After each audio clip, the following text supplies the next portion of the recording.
Stardust Serenade by Clara Marigold. Chapter 1, A Song Lost Among the Stars. The soft hum of Celeste Rain's starcruiser filled the cockpit as she leaned back in her pilot's seat, feet propped up on the control panel. The holographic dashboard flickered with erratic readings, but she paid them no mind. After all, she'd been flying by sheer luck for the past 2 days, and luck had a way of running out at the worst possible moments. She strummed her lumitharp absent-mindedly, plucking out the melody of her latest song. The Ballad of a Cosmic Wanderer. It was half-finished, much like her current plan for survival. The universe was vast, and for all the worlds she had performed on, there were just as many where she was a nobody, a stowaway on her own fate, drifting wherever the next gig or the next malfunctioning spaceship took her. A loud bang jolted her from her thoughts, red warning lights flared across the cockpit, and the ship lurched violently to one side. The engine sputtered, struggling against some unseen force, and before Celeste could so much as curse under her breath, the gravity stabilizers failed. The ship spiraled downward, caught in the gravitational pull of an unknown planet below. "Of course," she muttered, gripping the controls. "This is how it ends." Not in a grand finale, not on a stage in front of millions, but in a fiery crash on some backwater rock. The ship groaned as it tore through the atmosphere, the windshield ablaze with friction. Celeste wrestled with the controls, rerouting power from non-essential systems, like artificial gravity, because at this point, floating upside down seemed like the least of her worries. A final impact sent her sprawling against the dashboard, the world around her spinning in a dizzying blur. Then, silence. Celeste groaned and lifted her head. She was alive. That was a promising start. The ship? Less so. Smoke curled from the damaged control panel, and outside, through the cracked windshield, an unfamiliar landscape stretched out before her, rolling dunes of violet sand beneath a sky streaked with 3 suns.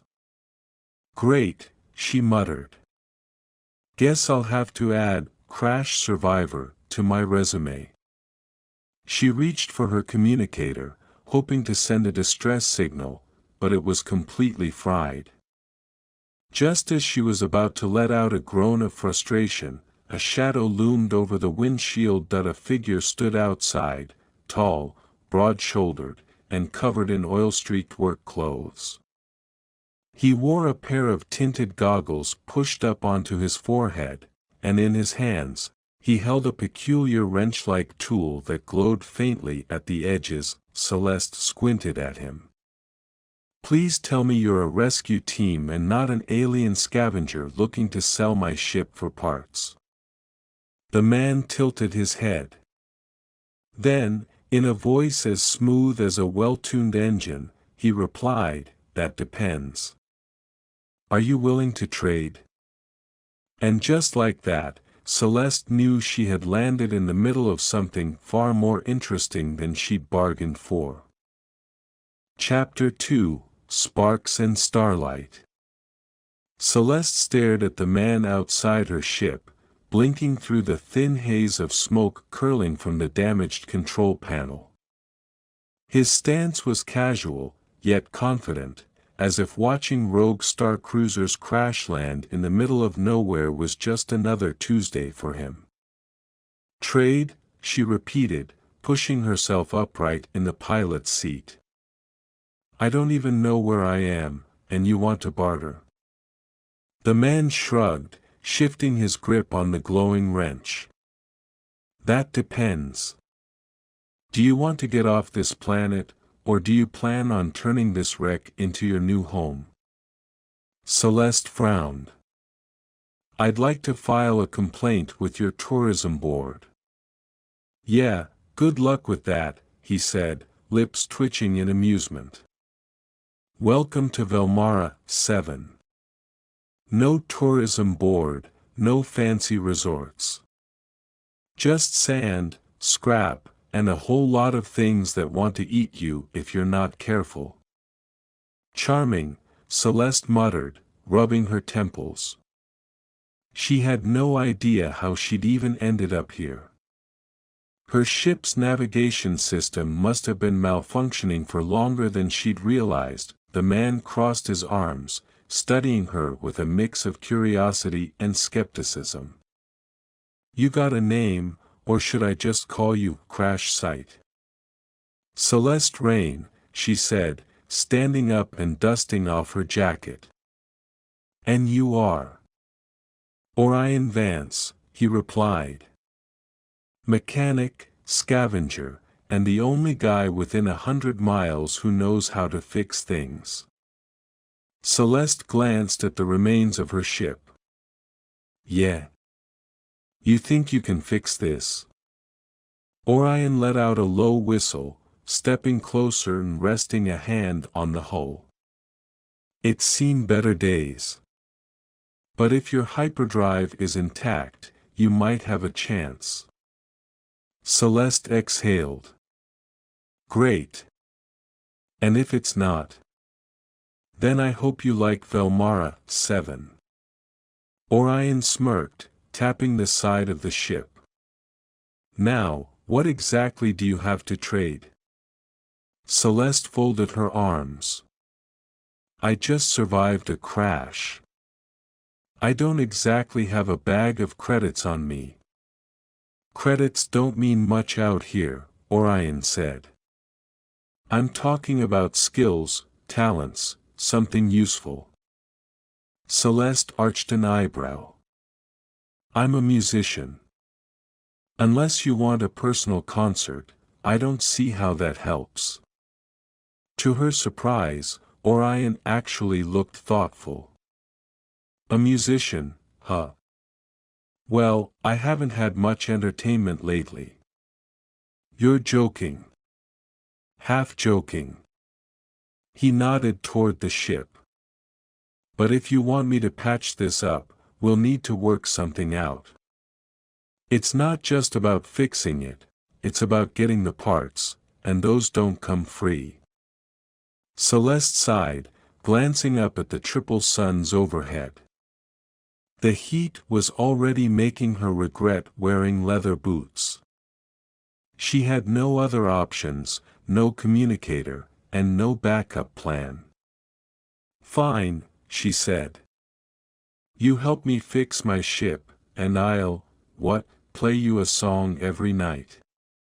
Orion grinned. Sounds like a fair deal. But let's start with one song and see how good you really are. Celeste shook her head, muttering under her breath as she grabbed her lumitharp from the wreckage. She had played in grand halls, on luxury space cruisers, even at intergalactic festivals. Now, her audience was a grease-streaked mechanic on a backwater planet. Still, as she strummed the first few notes, Orion leaned against a pile of scrap, arms crossed, listening intently, and for the first time in a long while, Celeste had a feeling this might just turn into her most unexpected adventure yet. Chapter 3, Broken Ships and Unfinished Songs. Celeste plucked the final note on her lumitharp, the melody drifting into the dry Velmaran air. She expected Orion to clap, or at least give some snarky remark about her payment, but instead, he just stood there, arms crossed, brow slightly furrowed as if he were listening to something beyond the music. Well? She prompted, adjusting the strap of her instrument. Was that worth a hyperdrive repair, or should I start looking for a cave to live in? Orion blinked as if snapping out of a trance. You weren't kidding. You really are a musician. Celeste rolled her eyes. That was kind of implied when I said it. He let out a low chuckle. Most people around here talk a big game, but you actually back it up. That was unexpected. She raised an eyebrow. I'll take that as a compliment. Good, Orion said, turning toward the wreckage of her ship. Now, let's see what we're dealing with. Celeste followed as he ran a practiced hand over the hull, inspecting the damage. Up close, it was even worse than she thought, panels dented beyond recognition, wires hanging loose, the main thruster looking like it had lost a fight with a meteor. All right, Orion muttered, crouching near the undercarriage. I've got bad news, worse news, and slightly less bad news. What do you want first? Celeste sighed. Let's get the worst over with. Your hyperdrive is fried, Orion said, wiping his hands on a rag. Completely shot. You're not going anywhere without a replacement, and those don't exactly grow on trees out here. Celeste groaned. Figures. What's the just bad news? Your comm system is toast, so no distress calls. Fantastic, she muttered. And the slightly less bad news? Orion smirked. Your power core is still intact. Which means if we can find a hyperdrive, we have a shot at getting this thing back in the air. Celeste exhaled, trying to focus on that one silver lining. All right. So where does one find a hyperdrive on a planet with, as you put it, no fancy resorts and things that want to eat me? Orion stood, tossing the rag over his shoulder. There's a junkyard a few miles from here. Run by a guy named Jex. He's got all kinds of parts, if you can convince him to part with one. Celeste narrowed her eyes. And let me guess, Jex doesn't take credits either. Not usually, Orion admitted. But he does have a soft spot for unique things. His gaze flicked to her Lumitharp. Celeste clutched the instrument protectively. Oh, absolutely not. This is the only thing I have left that isn't a smoking pile of debris. Relax, Orion said, smirking. I'm not saying you have to trade it. Just that, you might be able to charm him a little. Celeste crossed her arms. You want me to serenade a junk dealer into giving us a hyperdrive? Hey, I got a free concert out of it, Orion said. Might as well see if your music has interplanetary bargaining power. Celeste groaned but knew she didn't have much of a choice. Fine. But if I end up performing a full-on musical number for a scrap dealer, I'm adding it to the list of weirdest gigs I've ever done. Orion grinned. Oh, trust me. This place gets weirder. And with that, they set off toward the junkyard, where Celeste would soon learn that fixing a ship was nothing compared to navigating the strange economy of Velmara. 7. Chapter 4, The Junk Dealer's Tune. Celeste trudged through the violet sand, her boots kicking up tiny clouds of dust with each step.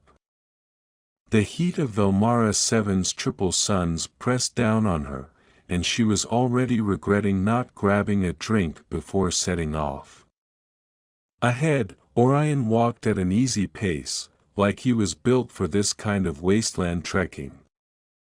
So, what exactly are we walking into? Celeste asked, adjusting the strap of her Lumitharp across her back. Orion smirked. Jex is, let's just say he's eccentric. Runs the biggest junkyard on Velmara. 7. If there's a hyperdrive on this planet, he's got it. And he just hands them out to people who sing for him?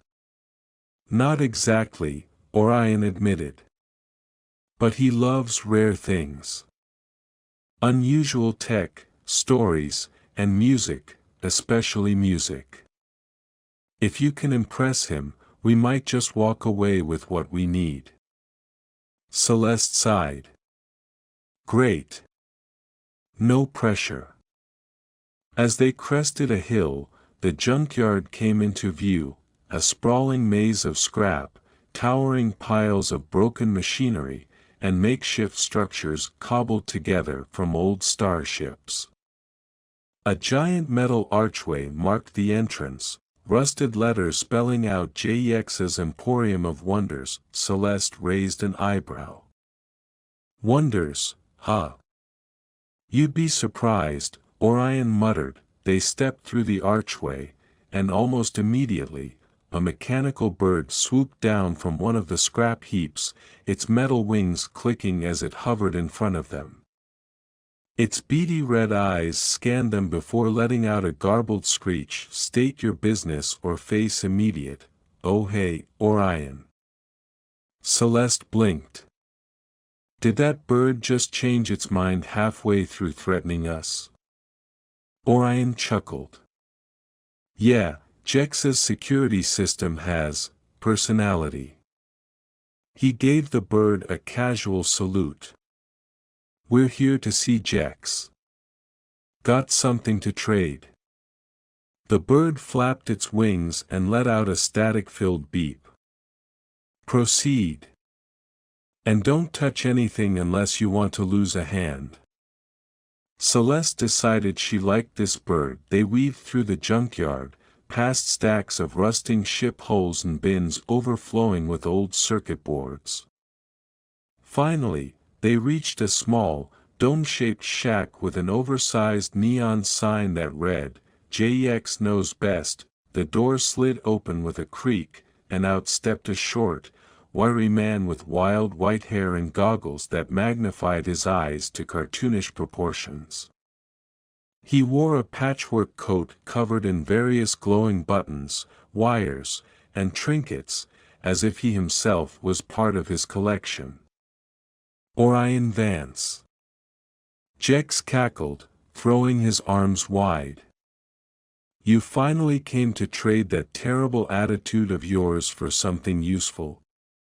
Not today, JEX, Orion said, grinning. We need a hyperdrive. JEX's magnified eyes flicked to Celeste. And who's this? You bring me a musician as payment? Celeste stiffened. I am not for sale. JEX burst into laughter. Relax, Starlight. I meant no offense. His grin widened. Though if you're the real deal, maybe I'll consider a trade. Celeste glanced at Orion. You weren't kidding about the music thing, huh? Told you. JEX clapped his hands together. All right, Songbird. Impress me. If I like what I hear, maybe, I'll let you dig around for that hyperdrive. Celeste took a deep breath. Performing in front of crowds was one thing.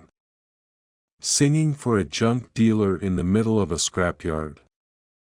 That was new. Still, she adjusted her lumitharp, let her fingers glide over the strings, and began to play. The song started soft, like a whisper drifting through the stars. A melody she had never played before, something raw and new. As she sang, the junkyard seemed to fade away, the hum of the broken machinery blending into the rhythm of her chords. JEX's eyes widened behind his oversized goggles. Orion stood still, arms crossed but focused. Even the mechanical bird perched nearby, head tilted as if listening. When the last note faded, silence stretched between them. Then, Jex let out a slow, low whistle. Well, well, well, he said, tapping his fingers together. That was something special. Celeste exhaled. So, does that mean we get a hyperdrive? Jex chuckled. Not so fast, Starlight. You've piqued my interest, but I never give something for nothing. Celeste groaned. Of course not. What's the catch? Jex grinned. There's a wreck on the far side of the junkyard. Came down a few weeks ago, but I haven't had time to pick through it. If you and Orion can scavenge anything good, then we've got a deal. Orion sighed. You really know how to make us work for it, don't you? Jex spread his arms. That's business, kid. Celeste shook her head but slung her Lumitharp back over her shoulder. Fine. But when we get back, I expect that hyperdrive to be waiting. Jex winked. If you survive the trip, I'll consider it. Celeste shot Orion a look. Why do I feel like this is about to get way more complicated than it needs to be? Orion smirked. Because you're finally getting the hang of Velmara 7. And with that, they set off toward the unknown wreck, where Celeste would soon learn that fixing a ship was the easy part of this journey. Chapter 5: The Wreck in the Wastes. The trek to the wreckage was anything but easy. The further they walked, the more the terrain shifted from loose violet sand to jagged rock formations, sharp and uneven. Strange, bioluminescent plants grew in the cracks, pulsing with an eerie blue glow, illuminating the path in a way that felt both mesmerizing and unsettling. Celeste wiped a bead of sweat from her brow. I take back every complaint I've ever made about backstage conditions. This planet is the worst venue I've ever played. Orion chuckled. You get used to it. Well, unless something eats you first. Celeste shot him a glare. So reassuring. They crested a ridge, and below them, half buried in the sand and stone, was the wreck. Even from a distance, Celeste could tell it wasn't just another scrap heap. This ship had a sleek, curved design, unlike the boxy, utilitarian models she was used to seeing. Its hull shimmered faintly under the light of the triple suns, as if it were made from something more advanced than standard alloys. Orion let out a low whistle. That's no ordinary transport. That's high-grade tech. Celeste frowned. Meaning, what, exactly? Meaning, Orion said, already making his way down the slope, Jex sent us out here because he knows this wreck is valuable. He just doesn't want to risk getting his own hands dirty. Celeste sighed, following him. Of course he didn't mention that part.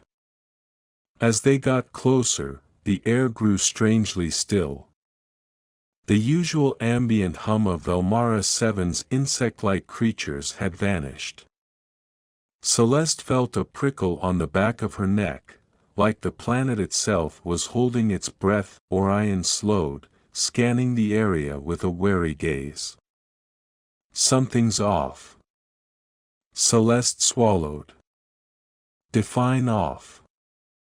Before Orion could answer, a sharp metallic click echoed through the wreckage. Instinct took over. Orion grabbed Celeste's wrist and yanked her behind a jagged piece of debris just as a blast of energy seared through the air where they had been standing. What the? Celeste started, but Orion clamped a hand over her mouth. He pointed toward the wreck, where movement stirred in the shadows. Out from the broken hull stepped a figure clad in patchwork armor, a crude energy rifle resting on their shoulder. A helmet obscured their face, but the stance, the way they moved, it screamed mercenary. Orion muttered a curse under his breath. "Please tell me this planet doesn't have space bandits," Celeste whispered. "Okay," Orion whispered back. "I won't tell you." A second figure emerged from the wreck, then a third. Each carried weapons, each scanning the area like they were expecting trouble. Celeste's pulse quickened. "Great. Jek sent us straight into a bandit nest." Orion's jaw tightened. "Yeah, and they don't look like the negotiating type." One of the bandits pulled a device from their belt and clicked a button. A deep, static-filled voice buzzed from it. "No sign of the package. But the ship's intact." The leader of the group cursed. "Keep searching. If we don't find it, we take the whole damn wreck with us." Celeste exchanged a look with Orion. "Package," she mouthed. Orion shook his head, but his expression was grim. She wasn't sure what was worse, the fact that they were stuck in the middle of whatever this was, or the fact that Orion clearly did have an idea of what they were talking about. Celeste exhaled slowly. "So, what's the plan, oh wise and fearless guide?" Orion's gaze flicked toward the wreckage. "We need that hyperdrive. And I really don't feel like dying today." "Same." Orion nodded. "Then follow my lead." Celeste wasn't sure what was more ridiculous, the fact that she was now sneaking through an abandoned spaceship with a mechanic she'd met yesterday, or the fact that part of her actually liked the thrill of it. Music had its own kind of rush, the pulse of a live performance, the unpredictable energy of the crowd. But this? This was something else entirely. As Orion led them into the shadows, Celeste couldn't help but think, this might just be my strangest encore yet. Chapter 6, A Tune in the Dark. Celeste pressed herself against the cool metal of the wreck's outer hull, heart pounding against her ribs like the beat of a drum solo gone rogue. Orion crouched beside her, his expression sharp and calculating. The bandits moved through the wreckage with a predator's patience, their boots crunching softly against the sand-covered floor. "So, just to recap," Celeste whispered, "we're sneaking through a wrecked spaceship while armed mercenaries search for a mysterious package, and we still need to steal a hyperdrive?" "That about covers it," Orion murmured back. "And we're not stealing. We're reclaiming." Semantics. From the other side of the wreck, the static-filled voice crackled to life again. "Still nothing. But there's a locked storage bay in the aft section. Could be inside." The leader responded with a grunt. "Blow the lock if you have to. That package is worth more than this whole rust bucket." Celeste's stomach twisted. Whoever these people were, they weren't just scavengers. They were after something specific, something important enough to justify blowing up part of the ship to get it. She turned to Orion. "Tell me you don't know what they're talking about." Orion hesitated. "I might have a theory." Celeste exhaled through her nose. "You might have a theory. Look, now's not exactly the best time to discuss it." Orion's eyes flicked to a gap in the hull. "Come on. I know another way in."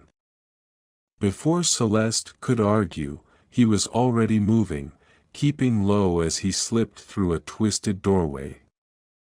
With a sigh, she followed. Inside, the wreck felt even more eerie. The ship's once sleek interior was now a graveyard of broken consoles, shattered light panels, and exposed wiring. Dim emergency lighting flickered along the walls, casting long, trembling shadows.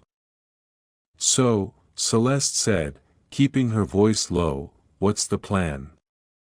"Because wander around and hope we don't get shot really isn't doing it for me." "Trust me," Orion muttered. "I know what I'm doing." Before Celeste could respond, her boot hit something metal, and an ear-splitting clank echoed through the wreck. Orion whipped around, eyes wide. Celeste winced. "That wasn't me," she lied. A distant voice called out. "Did you hear that?" Orion muttered something under his breath. "Run." Without waiting for further instruction, Celeste bolted after him, her pulse racing. They weaved through the wreckage, ducking behind consoles, slipping through narrow passageways. The distant shouts of the bandits grew louder, their footsteps heavy against the deck. Up ahead, Orion stopped at a sealed hatch. "This leads to the engine room," he whispered. "If the hyperdrive is still intact, it'll be in there." Celeste frowned. "And if it's not intact? Then we wasted a perfectly good chase sequence." Orion pulled a multi-tool from his belt and got to work on the panel. Sparks flew as he worked the wires, the hatch's locking mechanism groaning in protest. Celeste glanced back. Shadows flickered in the corridor. They were running out of time. "You know," she muttered, "a high-speed getaway would be a lot easier if I had my actual ship." "Yeah, well, if I had my actual tools, I wouldn't be improvising," Orion shot back. A shout rang out. "There!" Celeste turned just in time to see one of the bandits raising a weapon. Without thinking, she swung her lumitharp around, her fingers flying across the strings. A piercing note filled the air, reverberating off the metal walls. The vibration sent a cascade of loose debris tumbling from the ceiling, buying them precious seconds as the bandits ducked for cover. Orion blinked. "Did you just use your instrument as a weapon? Music is a powerful thing," Celeste said, strumming another discordant note. Orion yanked the last wire free. "Well, let's hope it's powerful enough to keep them distracted, because we're in." The hatch hissed open, and Celeste dove through just as a blast of energy singed the wall beside her. Orion followed, slamming the hatch shut behind them. Inside, the engine room stretched before them, dusty, dark, and full of long-dead machinery. But at its center, half buried under fallen beams and rubble, was exactly what they had come for, the hyperdrive. Celeste let out a breathless laugh. "Tell me that thing still works." Orion grinned. "Oh, it'll work. Once I fix it." Outside, the bandits pounded on the hatch, their voices growing angrier by the second. Celeste tightened her grip on her lumitharp. "No pressure, right?" Orion smirked. "You wanted a high-speed getaway, didn't you?" Celeste groaned. "Next time, remind me to ask for boring adventures." Orion's fingers flew across the hyperdrive's control panel. "Too late now, Starlight." As the door behind them shook under the force of the bandits' efforts, Celeste took a steadying breath. She might not have a ship, yet, but she had music, she had a hyperdrive, and she had an unlikely partner who, against all odds, seemed to know exactly what he was doing. If they survived this, she might just owe him a song. Chapter 7, the heartbeat of the stars. The hum of the hyperdrive filled the cramped engine room, a steady pulse that seemed to sync with the rhythm of Celeste's heartbeat. Orion's hands were steady as he worked, his brow furrowed in concentration, but Celeste couldn't shake the feeling that they were racing against more than just the bandits. Time felt like a living thing here, breathing down their necks, whispering that they had to move faster, do more, be more. "How's it looking?" Celeste asked, leaning against a broken panel as she scanned the engine room. The bandits were still out there, but the hatch had held, for now. Orion grunted, his hands moving quickly over the hyperdrive's exposed wiring. "It's working, mostly. A couple more tweaks, and we should be good to go." He paused, looking up at her. "I just hope I didn't miss anything. This ship is old, like ancient old, and it's been through hell." Celeste folded her arms, watching him with a mixture of admiration and concern. She wasn't sure what was more impressive, the fact that Orion could rebuild a hyperdrive from the wreckage of a crashed ship, or the way he handled himself in the face of danger. Most people would have panicked by now. Most people would have already run, but Orion. He was methodical, calm, like he could fix anything, even the mess they'd found themselves in.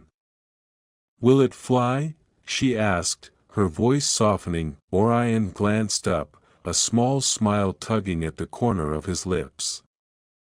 "Not if you're expecting luxury, but yeah, it'll fly." Celeste exhaled in relief. "Good.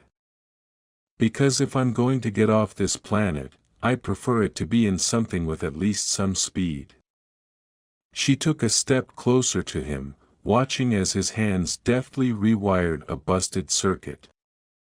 There was something about the way he worked, like he was in his element, like the engine room was a stage and he was the only performer. His focus was intense, and for a moment, Celeste felt like she was intruding on something personal. Something sacred. "What's your story, Orion?" she asked quietly. "You never did tell me how you ended up on this rock." Orion's hands faltered for just a second, but then he cleared his throat and continued working. "Long story short. I got stranded here like you did.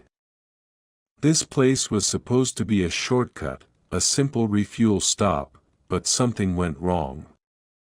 He paused, his eyes meeting hers.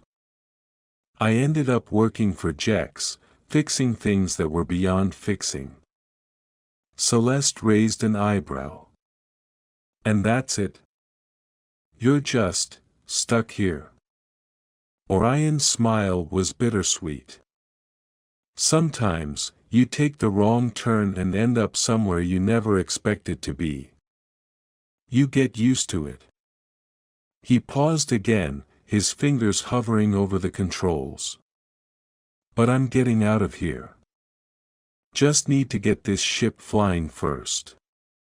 Celeste nodded, feeling a strange weight lift from her shoulders.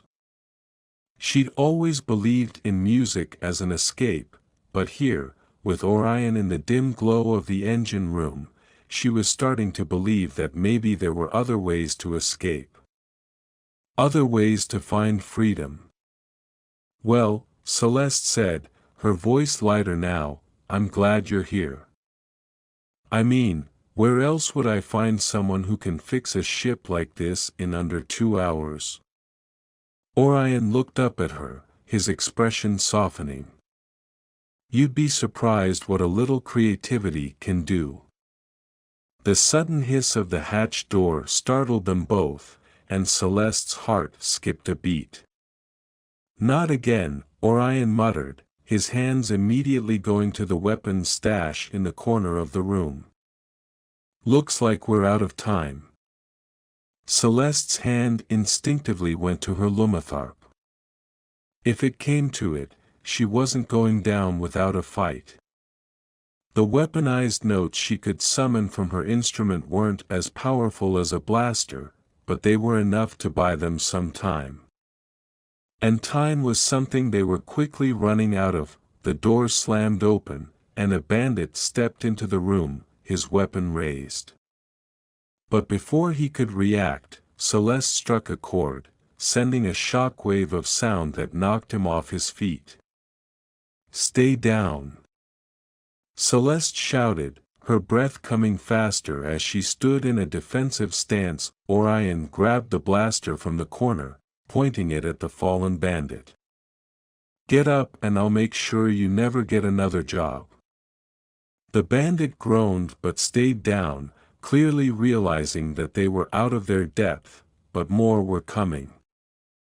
Celeste could hear them outside, their heavy footsteps echoing in the narrow corridor. "We don't have much time," Orion said, his voice tight. "I need another 5 minutes, Celeste." Celeste's gaze flicked toward the door. The bandits would be back soon, and if they didn't act fast, they'd be trapped. "5 minutes?" she asked. "Do you want me to buy you 5 minutes or buy you 10? Orion shot her a glance, a grin tugging at his lips. "I'll take what I can get." Celeste nodded. With one last look at Orion, she sprinted toward the corridor, her lumitharp ready.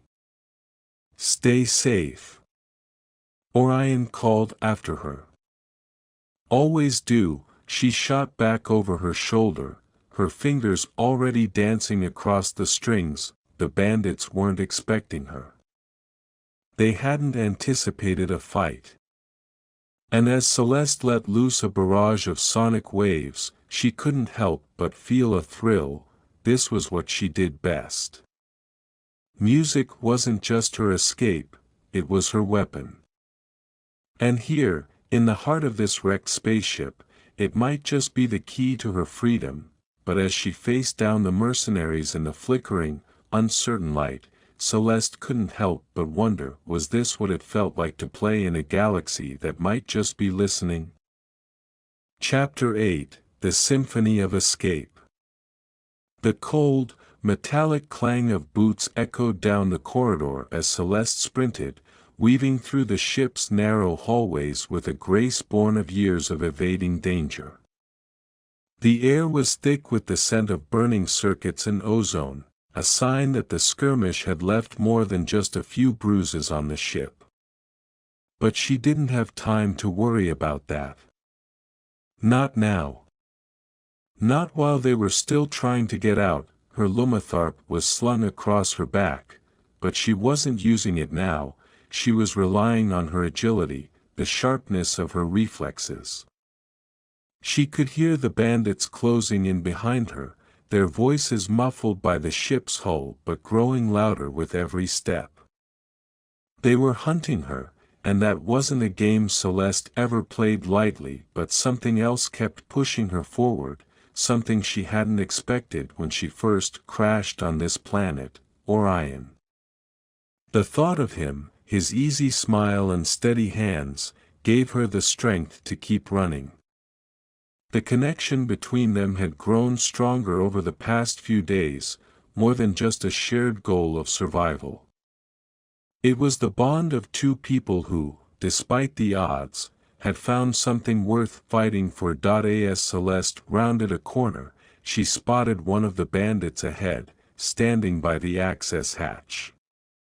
His rifle was raised, eyes scanning the hallway, oblivious to her approach. A flicker of an idea ran through her mind. She couldn't fight them all at once, not with numbers like this.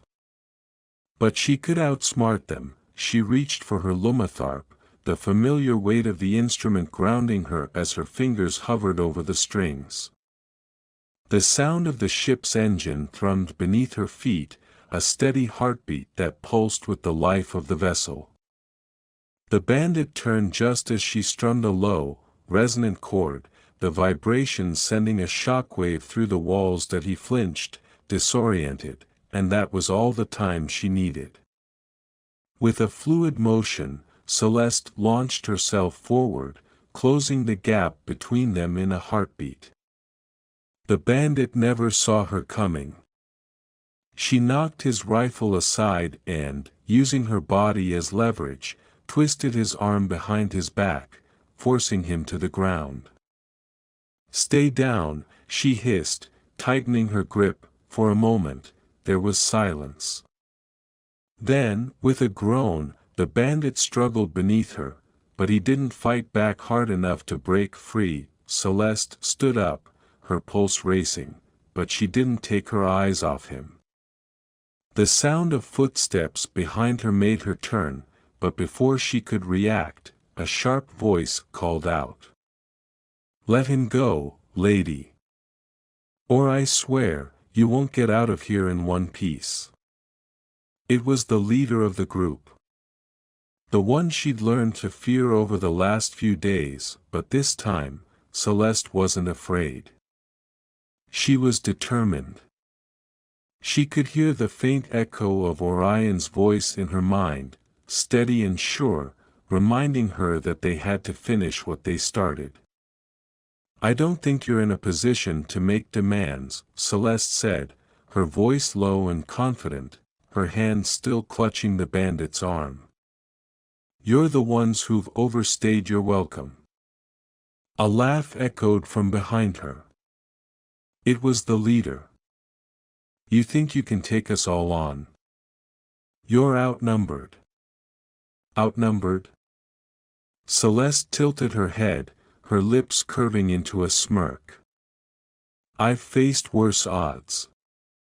You're all just a bunch of desperate fools, hoping to catch a break." With a swift motion, she pressed her foot into the bandit's back, using him as a shield as she backed toward the access hatch. "You're not going anywhere," the leader growled, stepping closer. Celeste's fingers hovered over the strings of her lumitharp, ready for the next move. The ship's hum vibrated through her as she channeled the energy of her music into the strings. She needed something more than just a sound wave this time. She needed to escape, and she needed Orion. "I'm not the one you should be worried about," Celeste said, her eyes narrowing. "He is." The sound of rapid footfalls came from behind her, and Celeste smiled. She could feel it, the surge of energy that only Orion could produce.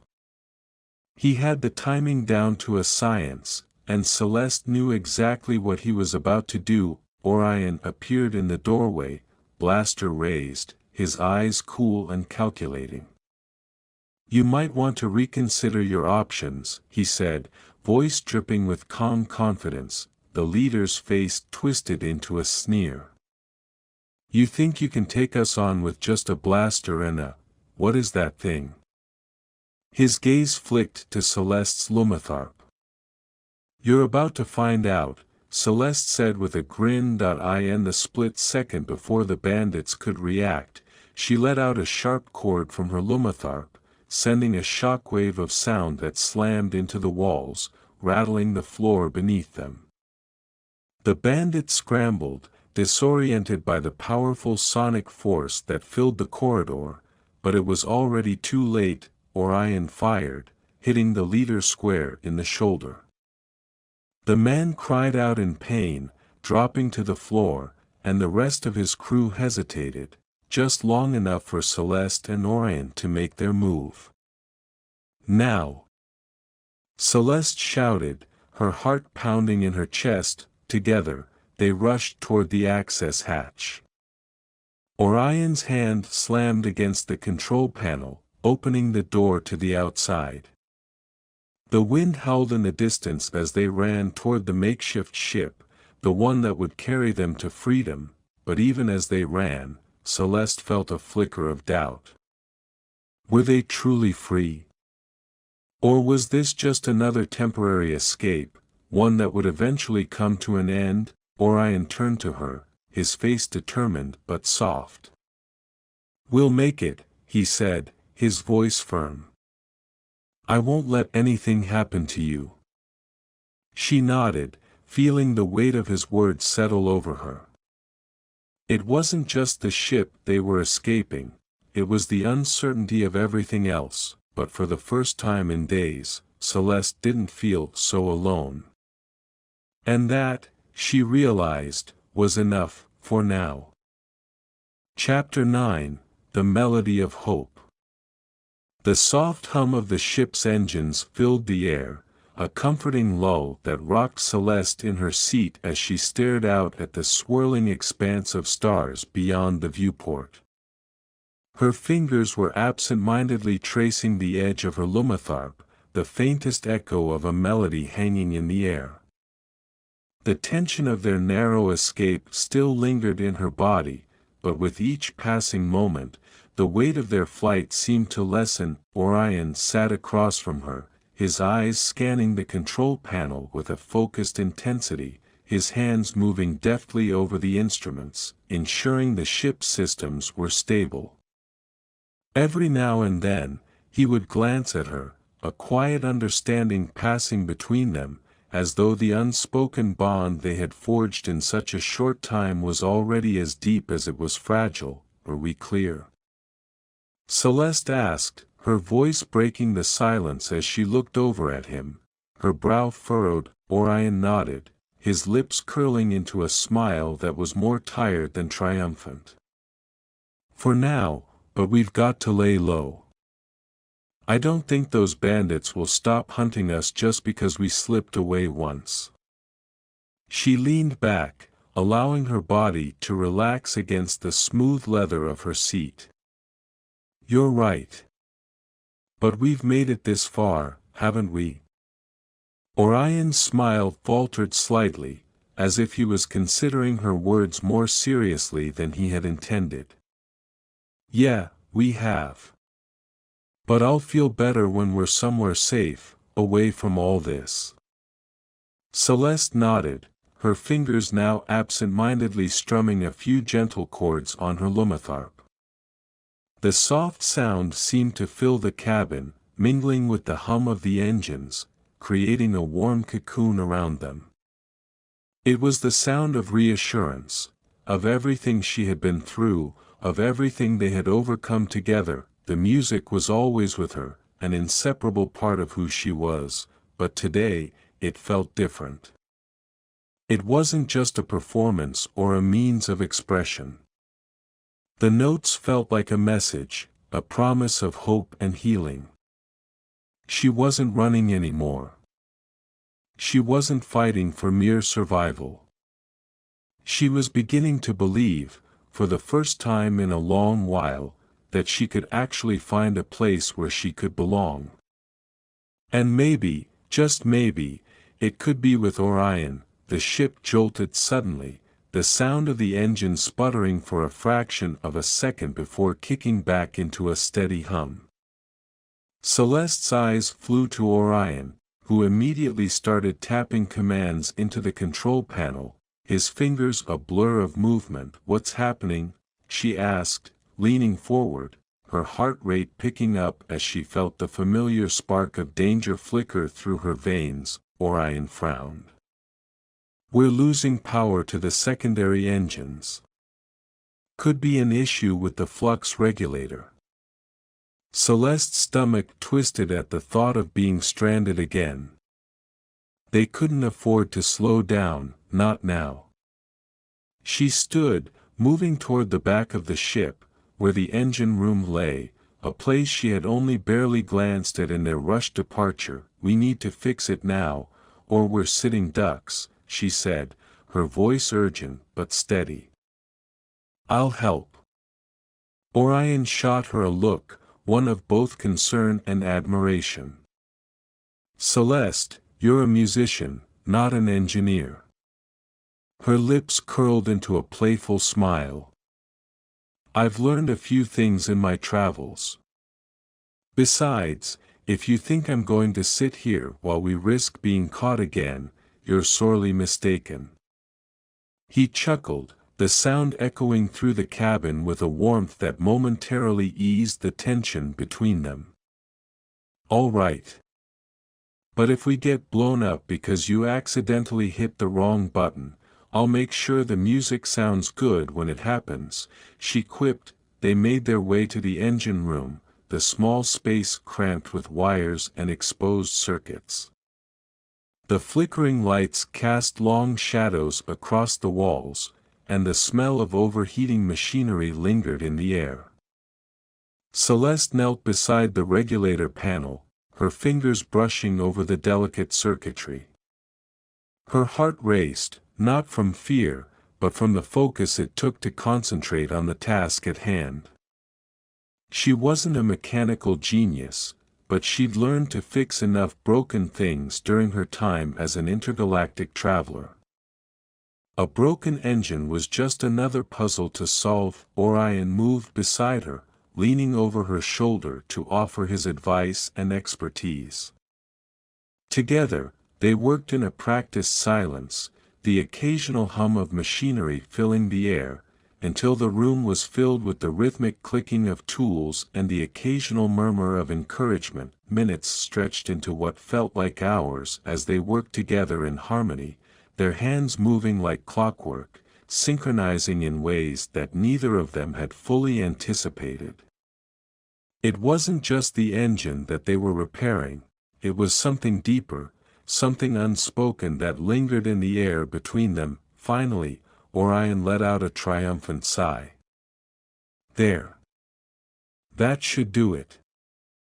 The regulator's back online." Celeste straightened up, wiping her hands on her sleeve as she stepped back to admire their work. "Looks like you might be a musician's best backup after all." Orion turned to her, his eyes crinkling at the edges with a smile. "You're not so bad yourself, when you're not busy playing with sound waves and causing a ruckus." Celeste chuckled, feeling a lightness in her chest that hadn't been there before. "It's a gift. You'll learn to love it." They shared a moment of quiet before the hum of the engine returned to its normal rhythm, signaling that they were back on track. The ship was stable once more, the power restored, and for a fleeting moment, it felt like the danger had passed. But even as Celeste stood there, her heart still racing from their close call, something inside her shifted. She didn't know where they were going, or how long they'd be free from the threat of their pursuers. But she knew this: she was no longer alone. Orion had become more than just a companion in their shared mission. He had become someone she could trust, someone who stood by her, not out of necessity, but because he chose to. In the midst of the chaos, they had found something unexpected, something that was far more valuable than survival. And as the stars streaked by outside the ship, Celeste knew that whatever happened next, she wouldn't face it alone. She had found something far more precious than a way off this planet. She had found hope.